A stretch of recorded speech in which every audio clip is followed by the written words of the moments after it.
Hey there, are you grieving the potential loss of a loved one or feeling overwhelmed with the loss of someone you care about? If so, you're in the right place. Lisa Hartung here, and this podcast is designed to guide you through topics surrounding death and dying. We'll dive into multifaceted aspects of grief, offering you a blend of personal stories, expert insights, and practical advice for your grief journey. May this be a safe space for you to learn, listen, and ask questions about your own life and loved ones. So grab your favorite beverage and let's dive in. All right, welcome back to the podcast, everyone. I'm super excited to have Suzanne Andora Barron with us today. She is the founder of Process What You Feel to Heal and Feel, Heal, and Align. She's a yoga instructor, a breathwork and meditation guide, and also a practitioner of the ancient healing art of Shin Jyutsu. She has been helping women for over 14 years. And what I really love about Suzanne, she teaches simple, powerful methods to work through your emotions. Really, when we're pretending like, I'm fine, when really you're just falling apart inside. So Suzanne helps you work through that. And she's also the founder and president of the Christopher Barron Live Life Foundation, which is a nonprofit she started after losing her 9-year-old son, which we will talk about today. And part of this foundation is about bringing in professional comic strip authors to teach underserved kids how to explore the power of their imagination by creating original comic strips. So that's super exciting. And this work has also been featured on NBC Nightly News and the Wall Street Journal. Sharon also has a podcast, Finding Joy in the Hard, and it features conversations with people who have faced incredible challenges and come out on the other side. So Suzanne is a breath of fresh air, a guiding light. And so thank you so much. Without further ado, welcome to the podcast, Suzanne. Lisa, thank you so much for having me. It's such an honor and a delight to meet you and to be on your podcast. Oh, thank you. I heard your story and was so inspired by how you have worked through your own personal loss and helped others with it. So I thought maybe we could start out. We mentioned it a little bit, but you lost your son Christopher when he was 9 years old. So maybe you could go back to when he was first diagnosed with leukemia, which I believe was at the age of 3. Yeah, when he was first diagnosed, we were completely blown away. He woke up one morning, he was lethargic, and he had a bit of a cough. And we were getting ready to go away on vacation to a wedding 6 hours away. So I thought I'll run him into the pediatrician. Sometimes his colds would turn into upper respiratory infections. So I figured I'll just get him checked out. She listened. She's like, he's fine. Take some albuterol in your nebulizer just in case, start him on some treatments so it doesn't go into his lungs. Didn't think much of it. And then over the weekend, he got progressively worse. And I started to worry, like, what if the doctors were wrong? What if there's something more? I'm thinking pneumonia. That's my worst case scenario. Yeah. And then he had trouble breathing. My sister, whose son had asthma, said, you really need to take him to the hospital. He needs a treatment. He'll get one treatment, 1 or 2 treatments, and he'll be fine. And in the back of my head, I'm like, he's been getting 3 to 4 treatments a weekend, like a day. Why would that be fine? But I was like, okay, fine. You know better than me, whatever, and wanting it to be true. And we took him into the local hospital, like in the middle of nowhere. This was about an hour and a half, I don't know, southwest, something like that, of Buffalo. So it was really, in a teeny tiny town. And they did x-rays and they said, your son's lung is collapsed. And we're like, what? What? And they said, yeah, it's probably caused by an infection. We have to drain it. And they couldn't drain it there because they were like, but these complications could happen if we drain it. Like major, we could puncture his heart, we could puncture his lung. We're like, you are not touching him. Oh my God. So we went to a bigger hospital in Buffalo and they did further tests and they came out and they said, we think your child has a malignancy. It was almost like I shut down and I couldn't hear them anymore because that wasn't possible. He was healthy. He was fine. You know what I mean? They probably I was about to say they probably caught it early, but they didn't. But because it presented in the lungs, it was faster. And so we were mercy flighted home, and they did a test, a bone marrow tap. They only wanted to do it once because it was painful. And Mm. so they did it in the hospital where my kids were born. And they came out and they're like, your son has leukemia. Oh my gosh. It really didn't compute. I was in absolute denial, but like it was almost like on the ground running. Like we had a moment to process and then we were having to treat it. I was really, everything scared me. Everything made me so afraid. Like I hated the smell of alcohol. Alcohol wipes could make me feel faint. And now we're having to clean my son's, it's called a portocatheter, and clean it so then we could change like the dressing. And I was like, and it was like, no, I can't. And my husband, I had quit when we had children. And so my husband had to go back to work, and I was the one on the front line. Oh my And, gosh. our kids are so amazing because we were in the hospital and the nurse came in to change his bandage, and taking that sticky tape off really hurt him. And he's like, stop, let my mommy do it. And I'm like, no, no, no, no, not your mommy. Like she's the expert. But they have confidence in us when we don't have confidence in ourselves. Mhm. And eventually I learned to do it, but what it really was kind of funny, within that first month, that was the most intensive treatment. And one day he comes into the kitchen and he's like, Mommy, it fell out. Mm. The portocatheter in his chest is probably actually after the month. And he's like, it fell out. And I'm like, okay, well, I guess we got to do something about it. And the nurses were like, that didn't fall out. He pulled it out. But he was such an honest kid. I don't know what happened, but it was such a blessing in disguise because it turned out he had the least aggressive form of leukemia and Mm. he didn't need it anymore. He could have something that allowed him to swim and play. And I don't know if they would have taken it out as quickly if it didn't fall out. Oh, right. So he's 3 at this point, He's and 3 at this you point, have a 1-year-old and as well. I have a 1-year-old. Yep. And I was in therapy because I had postpartum anxiety. So Mm. after our second child was born, Ryan was born, I was like, I need help.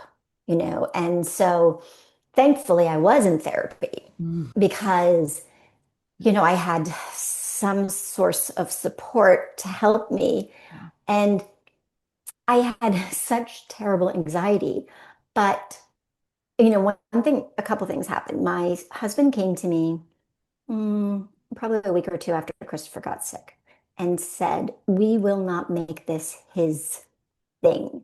Like, we will not make this, like, cancer will not become our new thing. He is so Mm. much more than that. We are so much more than that. Like, I could have seen myself been like raising money for cancer awareness and really getting on the bandwagon. And people who do that, great. But it is almost next to impossible to be a parent of a child fighting cancer and also be raising awareness. Like you got to pick one. And, and I'm so glad my husband said that to me because then I realized, okay, I have to figure out how to manage this Mhm. without going into fear every time. So they said he will not die from this. Like 90% of kids, because he had the lower form of, in terms of his wasn't as hard to treat. 90% of kids who have this live a full adult life. And so I was like, okay, he's going to beat this. But Mhm. he has treatment for 2.5 years. That's how long the treatment is. And it's daily. Most of it's pill form, but it's still daily of chemo. So Wow. my husband and I were like, his life, their life. Like, I don't want their childhood to be defined by cancer. I don't Mhm. want their childhood to be defined by treatment and errands and doctor's appointments. They need to have something else to look back on and be like, I had a normal childhood. And Mhm. so I came up with one fun thing a day. Like we had to do one fun thing a day, no matter what. And that became like my guidepost. Yeah.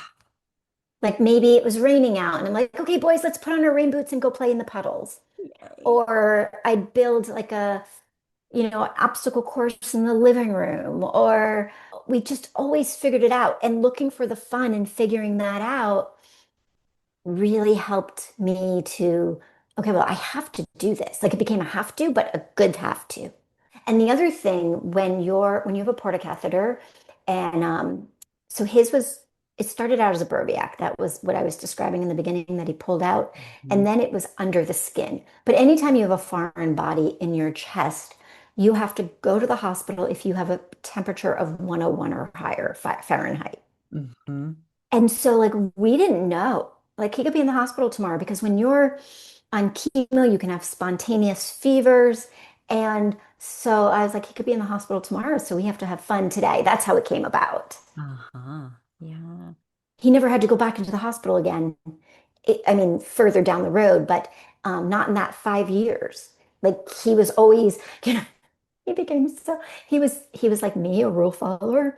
And sometimes he would spike a fever and I'd be like, okay, we got to drink the water. We got to chug the water. And he'd get to the hospital and he'd have no fever. I'm like, okay, you got to go home. All right. Hail that. Let's keep going. Yeah. Let's do our fun thing for Yeah. the day.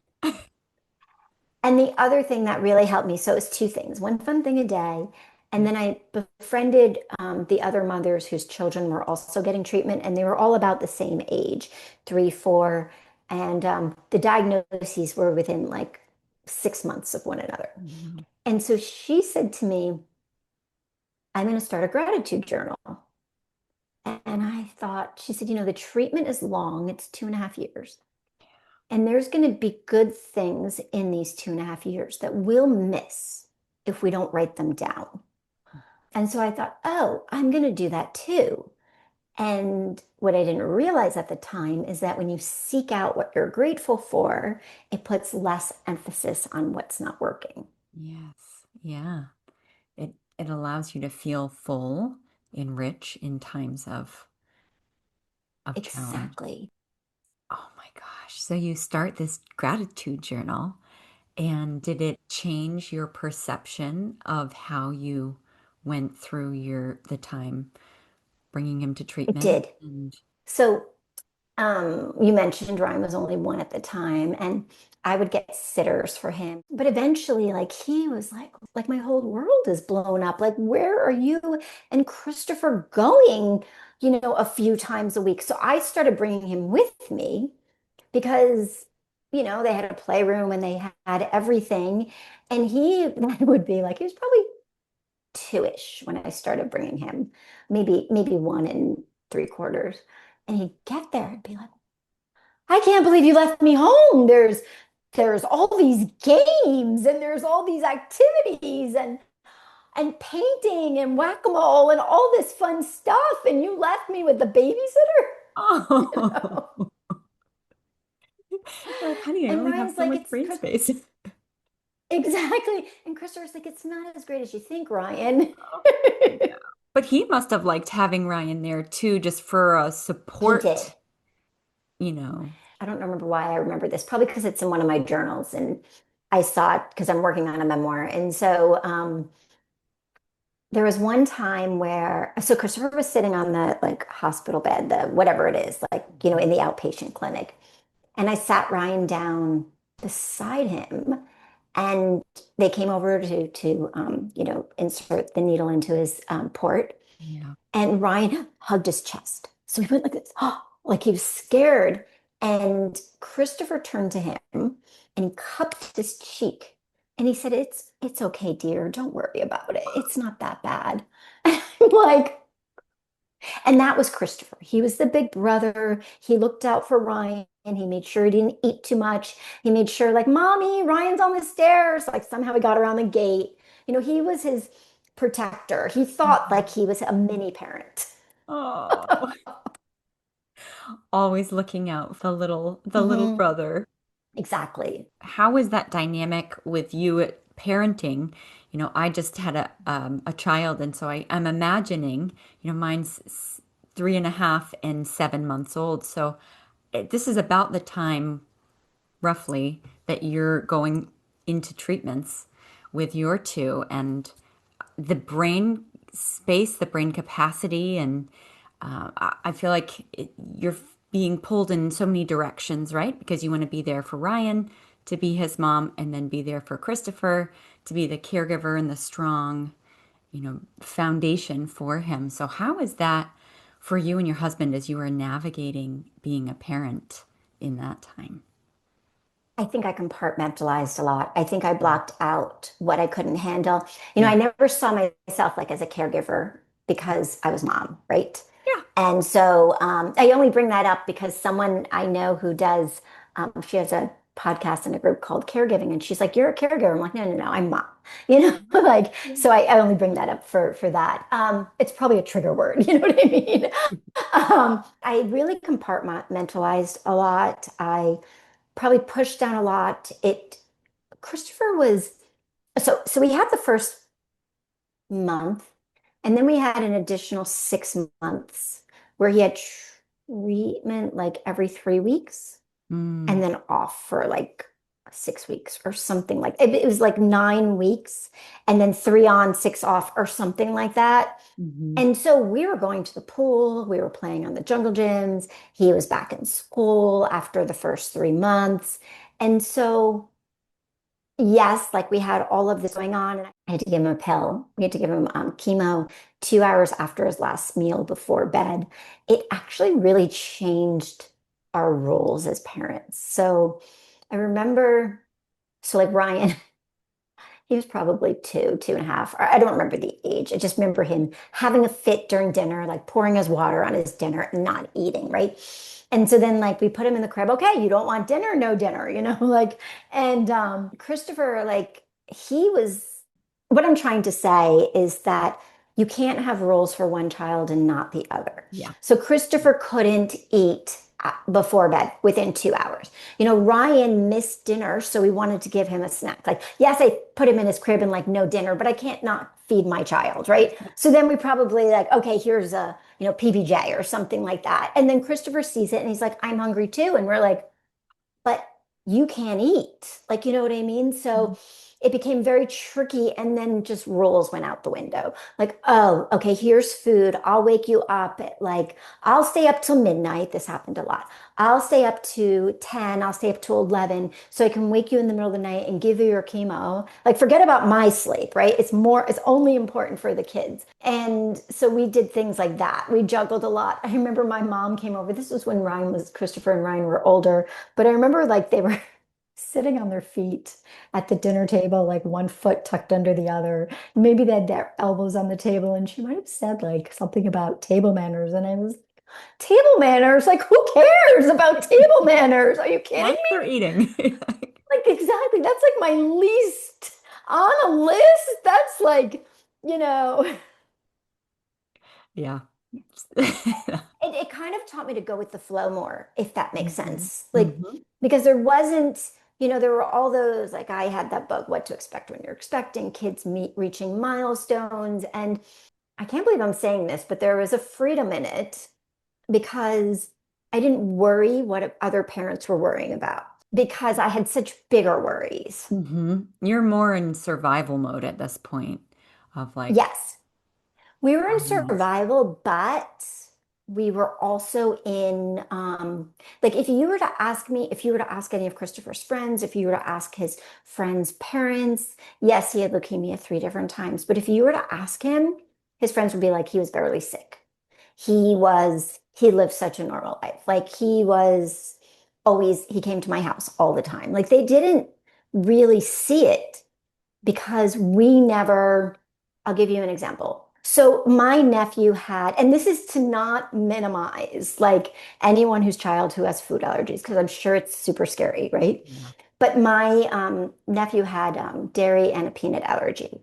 And if you were to see the four of us, like my sister and her son and me and Christopher, and if you were to see us, like the way we interact, the way we were, and you didn't know anything, but just watched our body language and how we talk. And you'd be like, oh, my nephew definitely has the life-threatening illness, not Mhm. my child. I had to tone it down because kids are, as you know, are so perceptive. So perceptive. They pick up on that immediately. Exactly. And I could never let them be scared.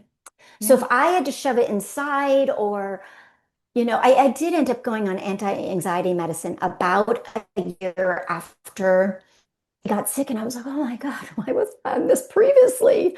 Like, Mm. just because it just became part of our lives. And I was writing about this just today. You become used to things. Yeah. And so you become used to going to the clinic. You become used to getting chemo. He really had no side effects from the chemo, very limited. Yes, his hair did fall out a little, and yes, that is traumatic. But like here's an example. My younger son would say to us, "Can you give me some of the medicine Christopher's on because he runs so fast?" Wow. So it wasn't like I'd say to the doctor, I thought chemo made you sick. I thought it like tired you out. He's like, not kids, not with kids, or not traditionally with kids. Yeah.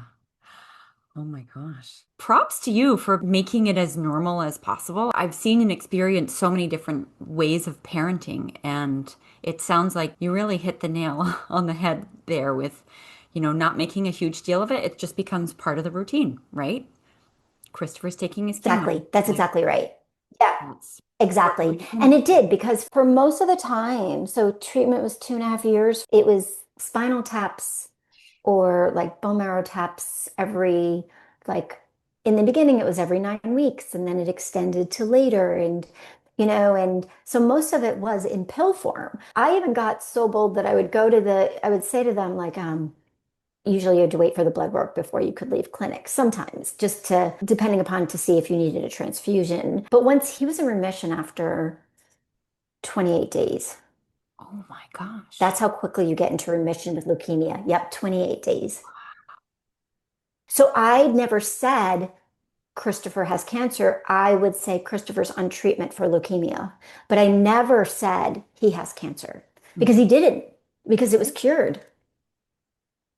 Wow. And so you go however many years and then it comes back. Yes, we went 5 years, and then he started getting fevers. I didn't think anything because he'd gotten sick, like he'd gotten a headache, normal childhood stuff, like within those 5 years. And I'd say, do you think it's that? And they'd say, no, it's a normal childhood illness. And we were told that again and again and again. And so when he gets this fever of like 105 for a week, kids get high fevers. Yeah. Like I really don't think it's that because I'd been conditioned to know it's not that. Hmm. And he was actually 3 months shy of 5 years because 5 years is like that magical number when they're considered cured. Hmm. So we take him in, and our doctor wasn't there. Christopher's pediatrician was also his oncologist. So it just worked out that way. We chose a practice that happened to have a hematologist who also treated kids going through chemo. And he wasn't there that day. So one of his partners was, and he sent us for like a blood test, and he had a cough. And so like a chest x-ray. Mm. And so they called me with the results. Then I was panicked. Like, why are you doing all of this? Like, no one gets blood work for a fever. They said words that I didn't want to hear. Like, we looked for blast cells. Blast cells are pre-leukemia, are typically pre-leukemic cells. Mm. And I'm like, blast cells? Like, I haven't heard that word in 5 years because they never mentioned it in 5 years because he was fine. I mean, Right. not fine, but you know what I mean, on Yeah. treatment and doing so well. And they're like, but we didn't find any. But he is neutropenic, and neutropenic is a severely suppressed immune system they don't use for the average child. And I like spiraled out. Like my husband's like, this is good news. He doesn't have blast cells. He's only neutropenic. That can be from a suppressed immune system. And I was like, no, this is terrible. And I couldn't really let it go. I was so afraid then that it Mm. was coming back. And I was petrified because it was as bad as the first time. First time I was completely blindsided. The second time someone said to me, and their child had gone through something similar, but not entirely. And she was trying to be supportive. And she said, "Oh, but you're lucky." I'm like, where does luck come into this? She Yeah. said, "You're lucky because you know what to expect." I'm like, you should know better. And you Right. should know better. A second time is so much worse than the first time. Mm, Like the treatments are different. The survival rates are different, and so usually people were very supportive and said kind things and helpful things. yeah. But Sometimes people don't even realize that they're saying exactly, they don't terrible realize. But when things. you're in such a delicate space, Yeah. you take everything like it's a knife, right? Yeah. Yeah. And so he relapsed, and Mm, oh my God, I was beside myself. And, like they said to me, he was the least likely child to relapse because he did so well on treatment the first time. And so they gave him a very different percentage this time. They said 50% survival rate. But percentages were starting not to mean anything to us because 90, he was in that small 10, percent. yeah. So I just ignored the percentages Hmm. as best I could. First, floored, horrible, couldn't sleep, all of the stuff you'd expect, right? But now he's 8 and he sees more and he knows more and he senses more. Mm, And when we found out, I was so like I was with him in every appointment, like every single time. I never left his side. When they medevaced him back, I was in the plane with him. My husband was like, "You go." And then I find out he's relapsed, and I'm like, "Can I take him home for the night?" And they said no. And I'm like, "I'm the one that pushed the bone marrow tap. Why can't I take him home?" And they're like, "Because we know now." They didn't think it was a relapse. They didn't expect it. And he has to spend the night. And I can't be here. I can't be in this building. I have to get out. And so my husband ended up staying, and I felt like such a failure that I left him. Like I left him. Of course, I left him with my husband, but to me, I left him. And it was perfect the way it worked out because I was a basket case. mm. And my husband was very matter of fact. He's very even. He doesn't have high and low emotions. Everyone has their strengths. Exactly. And so he said to him, Mm, "Christopher, you have leukemia again." mm, And he said, "And if you don't take your medicine, you'll die." And mm, I was like, "You told him it's okay." And he said he needs to know how serious this is and he needs to know that he has to have his medicine. mm, So my son got quiet and he said, "Okay, I beat it once, I'll beat it again." It was perfect that he was there. So then we get back, and my husband's like, "Did you tell Ryan?" I'm like, "No, I couldn't tell Ryan." He's like, "What do you mean you didn't tell Ryan?" I was like, "Oh, I can't accept it myself. How could I tell Ryan?" And he's yeah. like, "You got to tell Ryan, And I eventually told him, I told him actually before I took him to school. So I hadn't gone back to the hospital yet. And he was wondering why he got to miss morning school. I mean, he was in kindergarten, but still they feel it's the same thing. You know what I mean? Mhm. And he was really upset and really angry and Mm, really didn't know what it would mean for him. yeah. We approached it very differently. So the first time I didn't get a second opinion because I kind of felt like I did. I had the doctors in Buffalo and then I had the doctors at our hospital. But this time I was like, and they said this time it's going to be much harder to treat. Mm. So we ended up getting 6 second opinions. Like Oh, we wow. went to Sloan Kettering, we went to Dana-Farber, we went to St. Jude's, we so many different doctors, and they kind of came out even, exactly even Oh my gosh. in their. I know. So then we had to choose. It was either going to be a bone marrow transplant with chemo or only chemo. And the newest research said chemo alone had a longer survival. So that's what we did. Yeah. So that was for round two. And That then, was round two. And again, you get used to it. mhm. I know your listener is going to be like, "How could you get used to it?" Mm, You don't, when you have a child who's that age, like I said, they're perceptive, they pick up on things. You need to make sure that they sense, they know that they're going to beat this. Yeah. So you can't let your stuff come into it. So I really leaned on my therapist and really leaned on the supports that I had. And I couldn't do one fun thing a day anymore. It was interesting. Before, they were little and I was their whole world. My Mhm. husband and I were their whole world. But now he's in school, he's in second grade. My goal was to keep life as normal as possible. So, play dates, like I would choose chemo over the weekend so he could be in school most of the time. Chemo was more frequent, but he was still going to birthday parties. He was still going, he played sports, he played baseball, we skied, we pretty much went back to normal as much as we could. Yeah. And then how was this for your younger son as, the quote unquote healthy child? As he is growing up, did he feel like he was always making way for Christopher and his? I don't think so. I really don't think so. Again, we really just sought to treat them as the same. Yeah. So he saw Christopher as his big brother and also the brother that he fought with. And Ryan normalized things. I didn't share this when he first got sick. We were walking on eggshells. Like, how do we care for a child on chemo?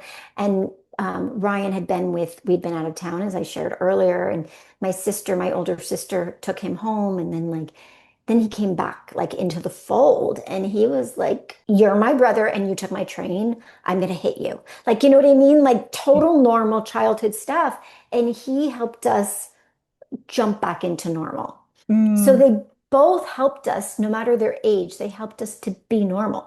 Like I never saw it. The only time that like one healthy, one not came up was when Ryan was had a sore throat, a really bad sore throat, and he was diagnosed with strep throat. Like they called us and they said strep throat, right? So like you treat your kids like we never used these words because it was way before COVID, but it was like a pod. You never worried about one kid getting sick because the sibling was already exposed. The mhm. clinic where we took him was so low key. Their primary goal was a normal life.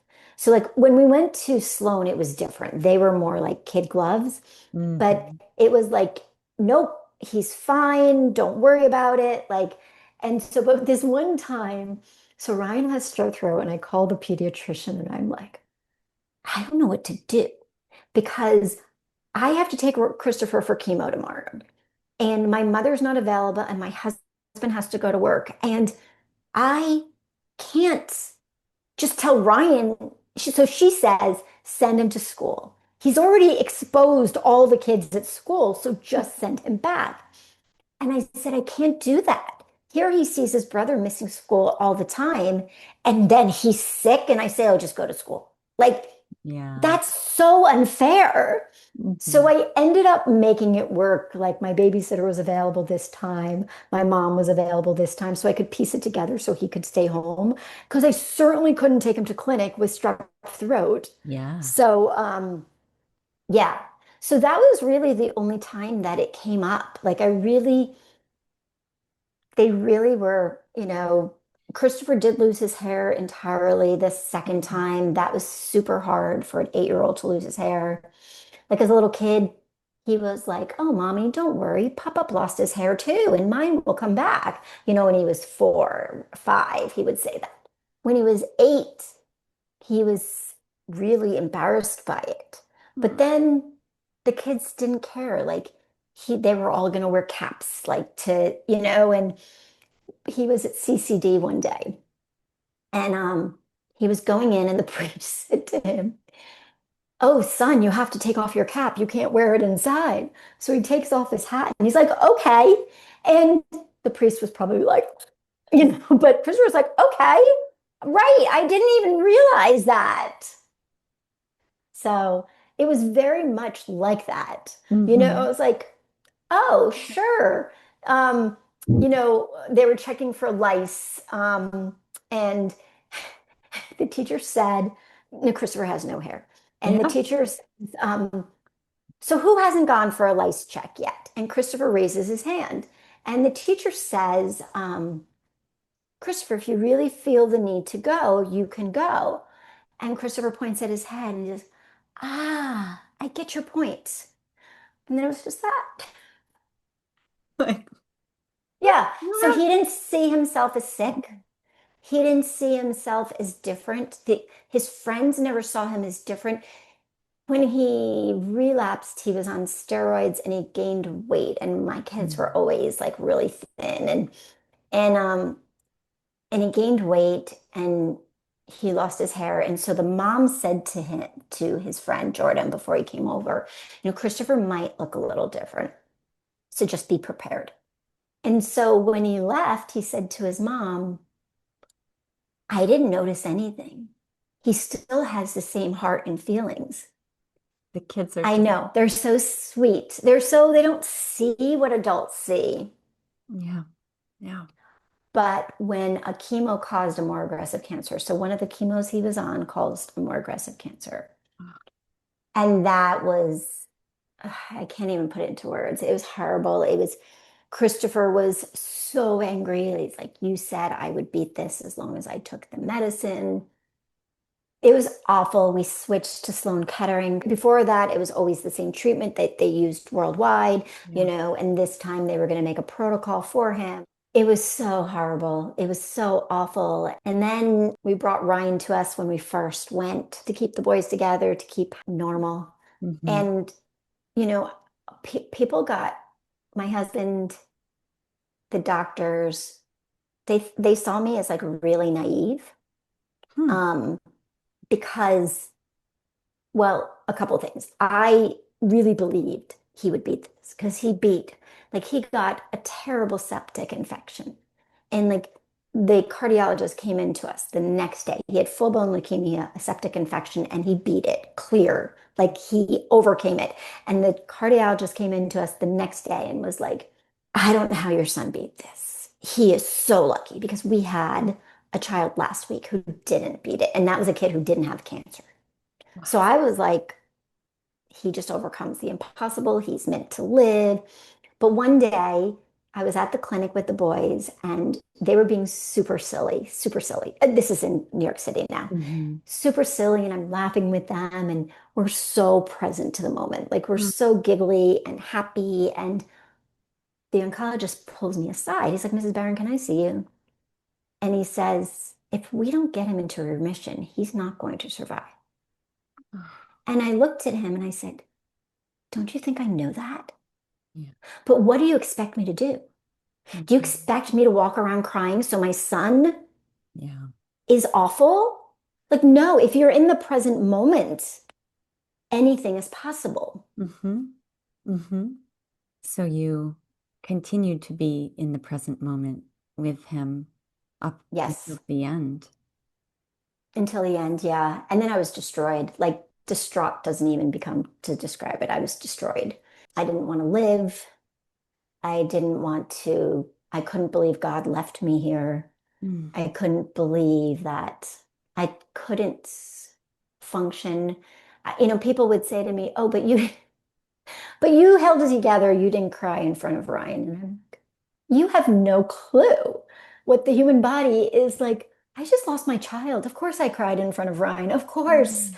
I Mhm. fell apart. Of course I couldn't keep it together. Like Yeah. that's fictional, like what you're coming up with. And Christopher, I heard from him. Like he talked to me, and I know it was him without a shadow of a doubt because he said things to me I would never say to myself. One morning I was sobbing and I was typing him a letter like I wrote him many letters. I was a big journaler. I was like, I can't live without you. I don't know how to do this. I'm sobbing, sobbing, sobbing. And he said to me, I am no longer your responsibility. Ryan is. And like, I would never think that. I would never believe that. He started a foundation to keep him alive. I mean, eventually it was, to help the other kids. It was twofold, but I started like a foundation so I could keep him present in my life. And he Wow. said to me, I'm no longer your responsibility. Oh my gosh. I was like, oh my God.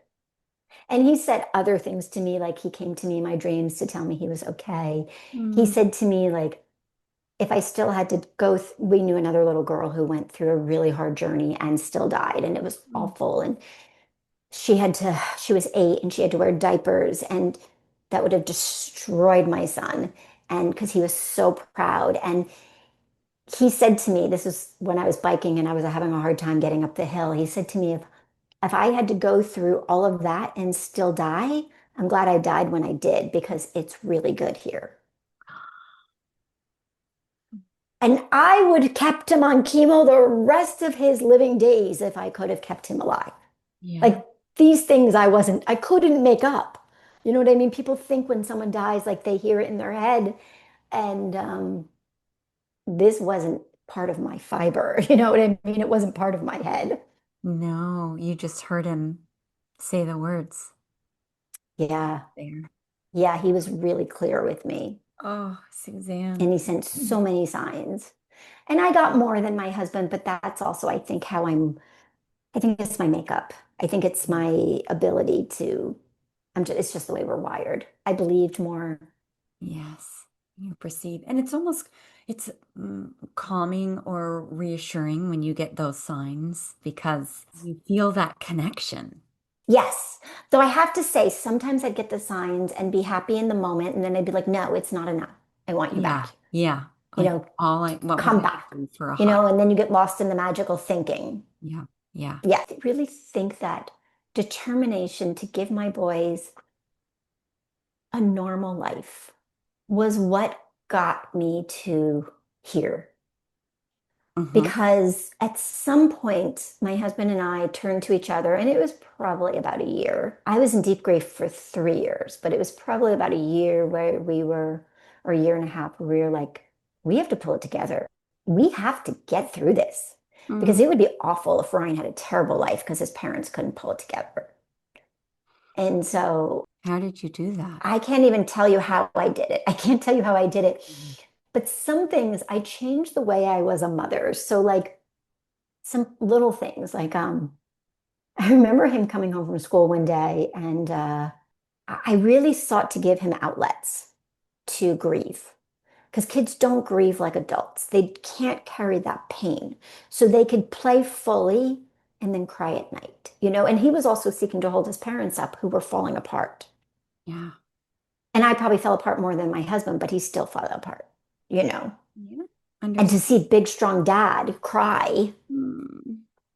So, but we would do things, and I just came up with these games, and I was like, okay, let's have a screaming contest. Let's see who can scream louder over missing Christopher. And we would each scream, and he would take like these gigantic pillows and put them like the couch pillows and put them over his ears, when I was screaming. And here's the really crazy thing. So I just decided to make this a game, right? That day I was at my hairdresser. And she's very spiritual. And she said when her grandmother is present, the light pops. So we had a light on, a three-way light. And after doing this screaming for like 5 minutes, the light popped. Ah. I know, right? You're like, bye, Christopher. So, yes, exactly. It was leaning in. It's like everything I teach now, it's right, like leaning into what you feel, but also more than that. It was leaning into the very present moment. So, like, Mm. who is standing in front of me? Yeah. What do they need right now? He was about, oh gosh, how old was he? So he was 7 when Christopher passed. And he was about 8 when I really believe that sibling fighting is an outlet for children. I Hmm. think it's a way for them to release the stress of the day. And I came to that realization when Ryan no longer had it. And so I said to him, I guess we were talking about the F word, how it could be such a release. I'm telling my 8-year-old. That's how I parent different. Because I would have never in a million years said this to my 8-year-old, and I would have never let him swear. So Hmm. I said to him, you can't say it in public, but you can go up to your room and say it. So he goes up to his room and he says it and he comes back. And I said, did it help? And he's like, no, it did nothing. So then something happened, like maybe he hurt his hand somehow, like maybe he slammed it or something. And he says, "Oh crap." And I say, "How'd that feel?" And he said, "Really good." So it like had to be related to something. It couldn't just be saying the word. And I just like laughed over that because so I had more freedom in that way, if that makes sense. Like I would have Mhm. never, like my husband was so good in showing up for Ryan and being with Ryan, doing things like I couldn't go to the movie. A movie came out that Christopher would have wanted to see. And it was in the movie theater that like hosted his birthday party after he relapsed, excuse Mm. me, after he got the new cancer. We were supposed to go see Spider-Man 3. We're going to take all of his friends and go to the theater. But now he can't be in the theater with other kids. And the local theater was like, we will lend, like, and it had to be this theater because they had video games. So my son was very exact, Mom. It has to be that theater. It can't be, no, no, no, I don't, you can't go to that theater. But it's amazing, like what I'm about to share. It's amazing how, is it the universe? Is it people? Is it coming together when you're really earnest and seeking to do like it's going to sound so clear. So like this movie theater, my friend reached out to this theater and it turned out that one of the people on the board of directors happened to be involved in the Leukemia and Lymphoma Society. So he understood the journey. I know. And so, like, he's like, we will hold this theater for you. You can have it any day of the week up until May 10th. And then we're closing the theater for good. And you can't go to the new theater because they have different roles. But then he got this septic infection and was in the hospital until May 10th. Oh. So then we're like, he's like, Mom, when are you planning my party? When are you planning my party? When are we going to the theater? When are we doing this?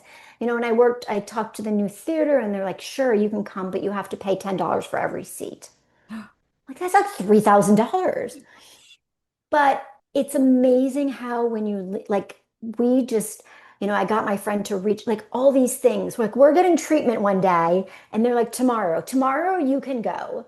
Tomorrow you can have the party. And the guy's like, if you give me more than 24 hours, I can do it. I'm like, I don't have 24 hours. And I don't know what's going to happen after that date. But long story short, they closed the theater just for No. my son and his friends so he could have his party there.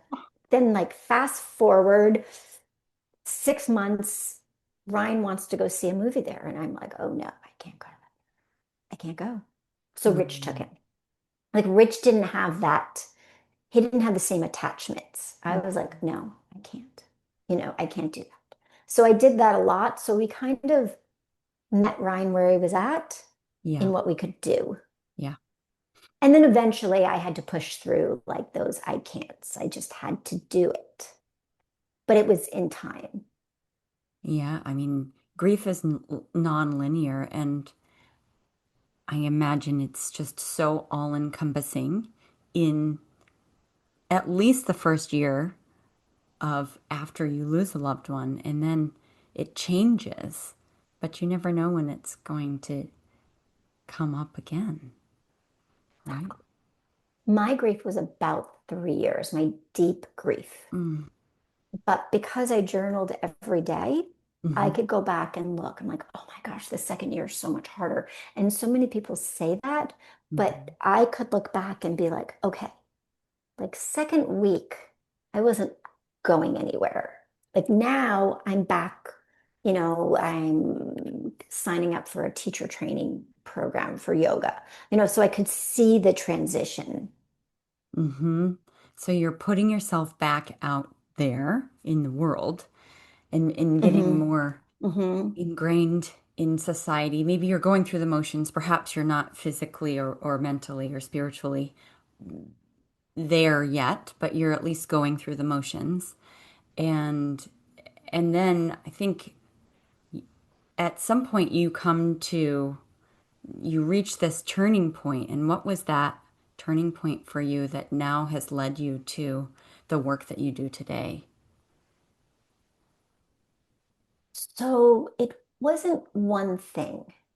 It was yoga was a huge outlet for me. Yeah. It was a space I could go where I could cry and no one came up to me and tried to console me. Mhm. Because if you came up to me to console me, I would end up taking care of you. That nurturer. And so, yes, exactly, right? Yeah. And so it was space where I could, I mean, I also had some wild experiences where I met Christopher. I practiced something called Kundalini yoga, Yeah. and I still practice it to this day. It's a little different than regular yoga. Mhm. Do you know it? I love Kundalini. Yeah, it's Kundalini rising. I know, isn't it the Yeah. best? It's like I do it every single day without fail because it's amazing, right? Yes. It really helps to ground to even out that nervous system. Yes. Yeah. It's knocking on the pipes, they always said, right? It's making sure we're all aligned. Oh, yes. Yeah. Yes, and there was one time where because you know it's so hard. Hmm. Kundalini yoga is so hard, and one time I like would imagine Christopher was like holding my arms up for me, like when you had to hold them out to the side for like 5 minutes. Yeah. And then I would like see him and see his face and hear him talking to me. And then one time I just like traveled and I said to the teacher later, I said, I went into a space where I didn't know if Christopher was alive or not. Like Oh, he was alive wherever I went. It was like I went back in time, forward in time, something. And she's like, yeah, you left your body. That can happen with Kundalini yoga. It happened twice. It happened somewhere else and then in class, but it never happened again because I think I was just ripe for it. yeah. I wasn't grounded. I wasn't grounded in this world, I don't think. Hmm. Not that I would ever take my life. I wouldn't. I thought it, but I would never do it. Hmm. Um, I'd get to heaven and my husband and my son would have been like, "What are you doing here? Like you're supposed to be on earth. Like go back down." No. Or actually, I'm Catholic. And so the way I thought of it is this. Like I thought, great, my son's in heaven, my other son will be on earth, and I would go to hell because I killed myself. Now, I really want to point out that I truly believe that if you take your own life, God would never hold it against you because you're not in your right mind. But my Catholic guilt saved me because it was like, nah, you don't know what can happen, and you're not, taking that chance. Yeah. Oh my gosh. Yep. So the Catholic guilt saves you. And Exactly. So you asked me about what I do today. So yeah. gosh, it was probably like a year and a half after he passed, a year after he passed. And anytime I went out to eat, I had a lot of food intolerances. They got so much worse after he died. Mm. My body was like I couldn't eat. I was allergic to almost everything. Mm. And I know that was my body not able to process, not able to take in what had happened to me and or to him and me too. And so I was like, if I ate the wrong thing, I would feel like my throat was closing up. And I was taking so much Benadryl, and you can't function on Benadryl. Like you Hmm. cannot do anything on Benadryl. Yeah.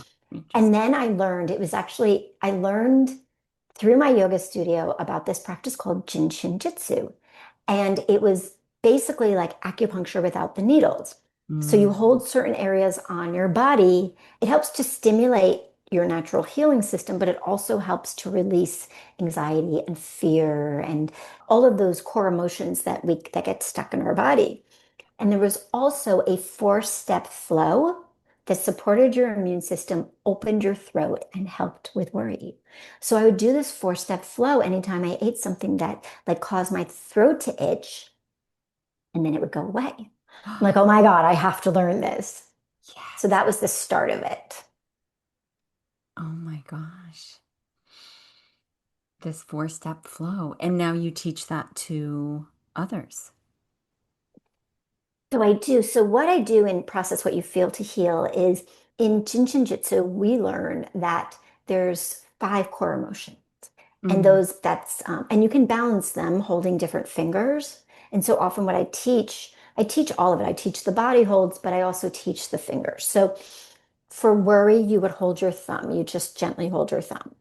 And for fear, you hold your index finger. Mm-hmm. And for anger, you hold your middle finger. Think of it, surprise, surprise. And for grief, you hold your ring finger. Mm-hmm. And for letting go or pretending, overdoing, trying, we hold our pinky. So, what I discovered for my own journey and my students' journeys is that Jin Shin Jyutsu is super powerful. Yes, so powerful. So, we believe it's those stuck emotions that cause the physical and mental discomfort. And so, you can bring yourself back into balance. That's not to say I don't still have anxiety. Yes, I still have anxiety because it's my stuck emotion. Like, I just know that when emotions come up, or if you have neck pain, or if you have shoulder pain, there's something you can do to help open that up. The emotions are trickier. Like I can tell you how to release your neck pain, but how to get rid of that, get rid of is not the right word, how to release and process some of those other emotions. Jin Shin Jyutsu is super powerful. And my teachers would tell me Jin Shin Jyutsu alone can do it. And yes, but I need the breath work. I need the meditation. I need the belief work. Because a lot of the times it's a lot of my old beliefs that are creating the worry. And yes, Jin Shin Jyutsu will help clear it, but I want it done now. Mm-hmm. So I take all four and I bring them into my program. So one of my practitioners, like, if you just held your thumb, it would, I know. I'm like, I know, but the whole process helps me, you know. And the thumb is powerful. Like, I teach yoga for stress management at the local college now. And my students, it's so amazing when they experience it. You know, one of my students is an athlete, and he came to me and he said, Professor, I held my thumb and I breathed before I went up to bat. And it took 8 things down to one, and I hit the ball further. Ah, yeah. Yes. Yes. It's these little transformative things that when we go through them, completely change our mind and our day. Yes. I taught a meditation this morning. I teach Monday morning meditations, and I started it during the pandemic because people had anxiety who never had anxiety. And here I have this gigantic tool chest. And so I started, you know, a Sunday newsletter to stay strong and then a Monday morning meditation. Today was all about like accepting all the different parts of you, the parts that are shame and the parts that are weak or the parts that we don't want to look at. And I actually just shared it on my podcast. So I did Facebook ads to build my audience, right? Because I'm working with a business coach this year. And she's like, you have to do Facebook ads. I'm like, I have no idea how. She told me to follow this person. It was super easy, super easy. He like laid it out. But this, I'm only bringing it up because this is how pervasive grief is. I focused on grief, like overwhelmed by grief, and you know, other emotions can come up. It's not just grief. It's not just sadness. It's worry and fear and anger and that pretending. And then I offered, you know, a 7 day, a different healing tip a day for 7 days. Okay, I started it at the end of June, like June 30th, Mm-hmm. and 700 people have signed up for this. Wow. That's how heavy grief is right now, how people are feeling it. Mm-hmm. I know, it's crazy. It's like, oh, wow. And I'm not spending a ton of money. That's the other thing. You know, Yeah. it's like $5 a day. Mm-hmm. But that's how needed grief support is right now. Yeah. Yeah. There's so many different external factors, and then there's internal trauma and feelings. And, thank you so much for sharing your wisdom with everyone in such a meaningful way. 7 days, right? Thank you. You know, I said 7 days, and people were like, 7 days to heal grief. I'm like, no, no, no, no, no, no, no, no. No, it's Centering to the help you figure, tools. learn some centering tips. Yes. Yes. I'm actually teaching, and I'll get you the information. I'm teaching a 3 day. So, what I've heard from a lot of these people who are experiencing grief right now is, how do I get through the day? Yeah. So, I'm teaching a 3 day workshop in the end of September on how to get through the day. You Mm-hmm. know, 1 hour each day, tips of what do you do? How do you function? How can you support yourself?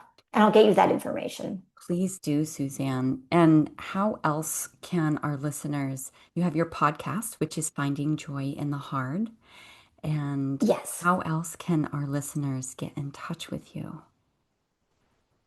Thank you for asking. So on Instagram is Suzanne Andora Barron, my full name. Facebook is Feel to Heal. So Facebook/feeltoheal.com. Okay. And then I also have a website that I'm currently changing, updating, but it's SuzanneABarron.com. And even though like I don't like the front page of it, okay, but if you go in there, you'll see under tools, I have so many tools. Like, what do I do if I have a headache? What do I do if I have my immune system is low? What do I do if I have like neck pain? So there's tips on there. What better teacher than someone who has fully lived it and lived through the grief and experienced, unimaginable pain, and you're using your experience to help others. And that is such a gift, Suzanne. Thank you. I know what it's like to be there, as you know, as I've shared. I'll make sure that I link all of things in the show notes. And thank you again for your time today. Thanks so much for listening to this week's episode of Giving Grief Grace. If you found the content interesting and think it could help a friend or a loved one, please share it with them. Subscribe to this podcast and get a weekly dose of positivity. And while you're at it, please leave a review. If you enjoyed the show and want to support me financially on my grief journey, I'm raising funds for Project Purple, a nonprofit whose mission is to see a world without pancreatic cancer. I'm doing this by running the New York City Marathon in November 2025, and I'll leave a link to my fundraising page in the show notes. If you've lost a loved one and are looking for support in an online community, consider joining our free private Facebook group, Giving Grief Grace. May you be kind to yourself in the week ahead and give yourself grace. Thanks so much for listening, and we'll see you next week.